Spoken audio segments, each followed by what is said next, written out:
Hey guys, today we're going to read chapter 20 and 21 in Insignificant Events in the Life of a Cactus by Dusty Bowling. Chapter 20. Connor and I ate lunch with Zion behind the office most days now. Connor still hardly ate anything, but he took a bite from time to time. Sometimes he'd spit his food, but he always tried to aim at the brick wall. Every now and then, though, Zion and I would have to do some serious ninja blocks when a pretzel or a grape flew at our heads. I sat with the boys on the sidewalk by the office as Zion said, "I think I might audition for The Wizard of Oz." He blushed so hard I could see the red coloring in his brown cheeks. "Oh yeah? What part?" I asked him. He shrugged. "I don't know." I thought for a moment. "You would make a good lion." He frowned.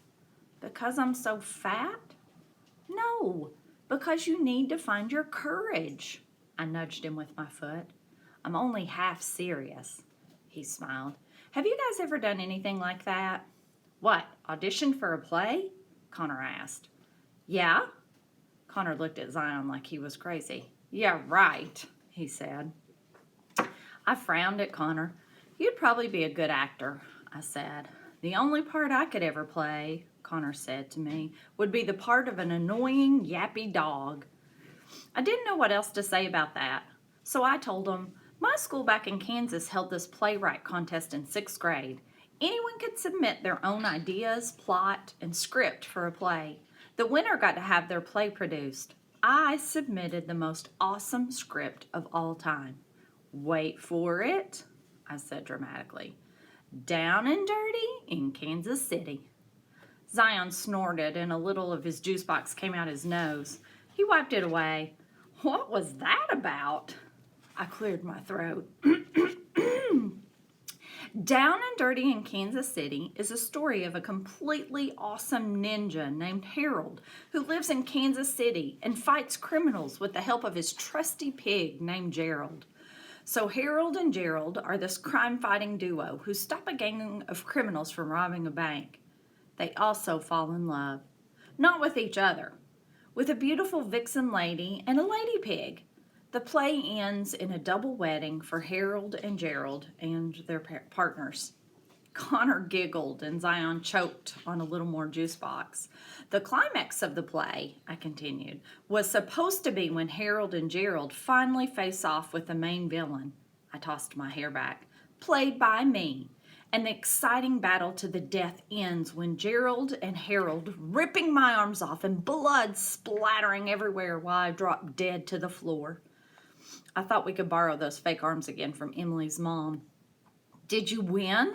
Zion asked. "I totally didn't win. Plus we had to have a meeting with my parents. They had read my play already and thought it rocked, so they were a little confused about the whole thing. I turned out most of the meeting, but I believe the words gruesome and horrifying may have been said. Anyway, this kid named Luke won the contest. His play was called Desert Moon Over the Desert. I found that title redundant, but I guess the judges thought his work was spectacularly creative. What can you expect from the same people who thought Down and Dirty in Kansas City was a stinker? "Really," Connor agreed. "What was his play about?"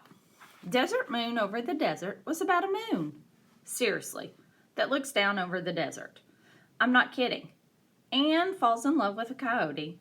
I'm totally serious. And the coyote falls in love with the moon. Of course, the moon and the coyote can never be together. So the coyote howls and eventually befriends a cactus, and everything turns out all right. "Were you in it?" Zion asked. "Yeah, I played the cactus. My costume was this drab green, so I wasn't bright enough to be on stage. We had to spray the whole thing down with sparkle spray paint. We had this giant paper moon on the stage with lights behind it, so I was all sparkly in front of the light of the moon. It was pretty cool. I loved being up on stage, but I had the most ridiculous lines. I still remember them.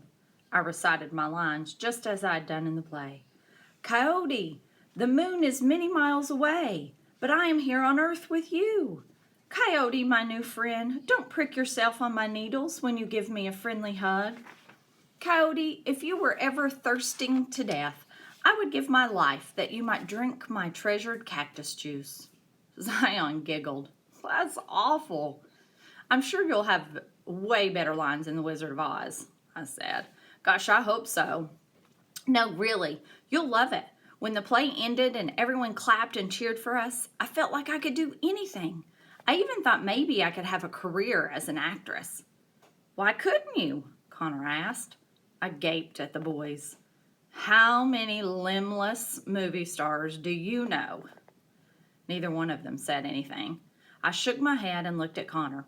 By the way, Mom said I could come home with you after school and she'd pick me up before dinner. Really? His face brightened. I thought you weren't allowed to go to anyone's house where they didn't know the parents. My mom said it's okay since she knows you, and your mom works so much and sleeps in the evening.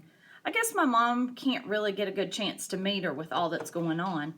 She's going to come home right after school, right? Connor shrugged and barked. Yeah, she'll be home sleeping. She worked a 12-hour shift last night. Has she ever thought about trying to get shifts during the day? I asked. She has to take what she can get right now, Connor said, and this job pays well. He looked at Zion. You want to come over too? Zion shook his head. Dentist appointment, he grimaced. The next support group meeting is coming up, I told Connor. Support group meeting, Zion said. Connor grinned. Don't you mean social event, Avon? I glared at Connor while I spoke to Zion. It's just a little group that meets at the hospital every month. Sorry, Zion, Connor said. For freaks only. Hey, I cried. No one there is a freak, especially not you. Connor blinked his eyes, shrugged, and barked. If you say so, Avon. I let out a loud breath. Anyway, my mom's already planning on taking us. Connor raised his eyebrows. Such peer pressure. I guess I have to go in that case. Yes, you do. Chapter 21. Connor let me into the small 2-bedroom apartment he shared with his mom. I scanned the room and noted the sparse furnishings. A 3-person couch, a small coffee table, side table, a lamp. No pictures hung on the walls, and I saw a couple of unopened boxes stacked in one corner. How long have you two been here again? I asked.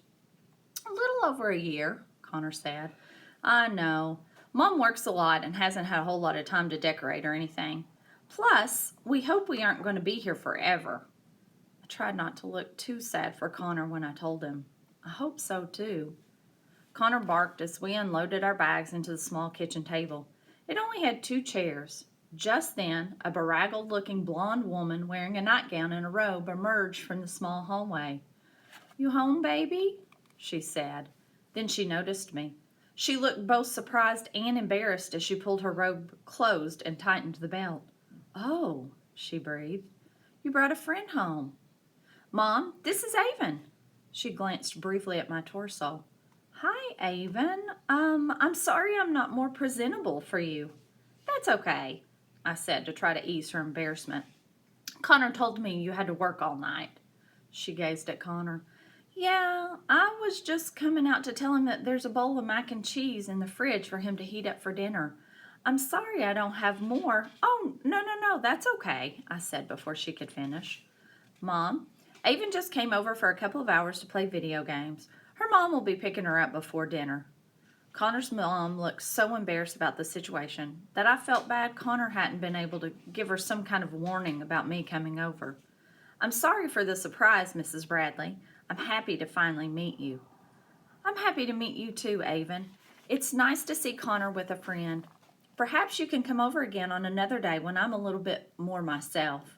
Oh, yeah, I'd love to. I don't know what got into me, but then I said to her, and maybe you can come to the next Tourette's support meeting with us. Connor jerked his head at me, and I immediately realized she knew nothing about it, something I think I had already suspected. Her eyes were large with surprise. Tourette's support meeting? She said slowly. Connor shrugged his shoulders. Yeah, Avon and I went to a support meeting one day while you were working.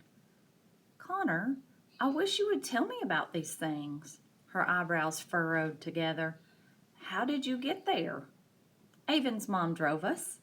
Don't worry, I said, noticing the look of concern on her face. We're not like a psycho family or anything.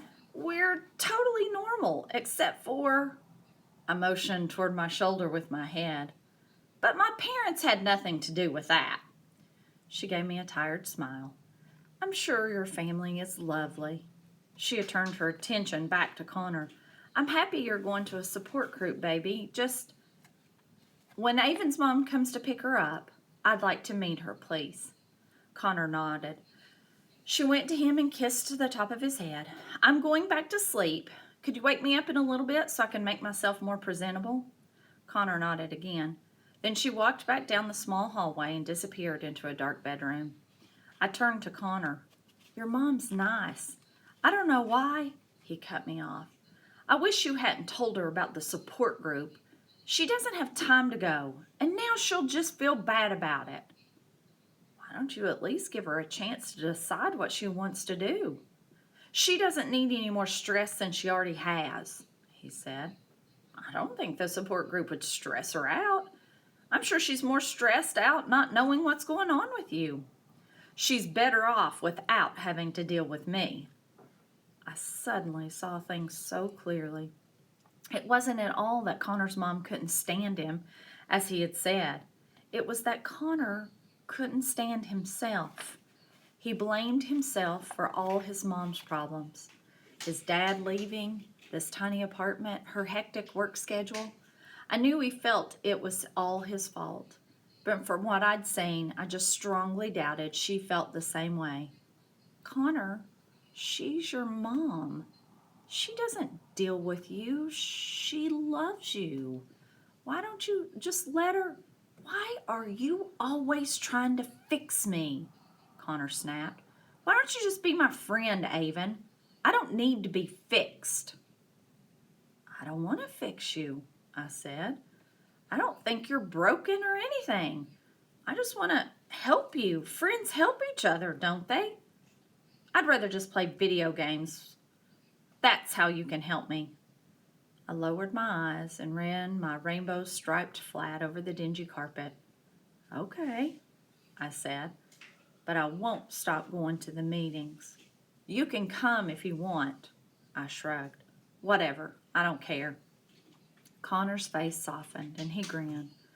Yeah, you do. And yeah, I'll come.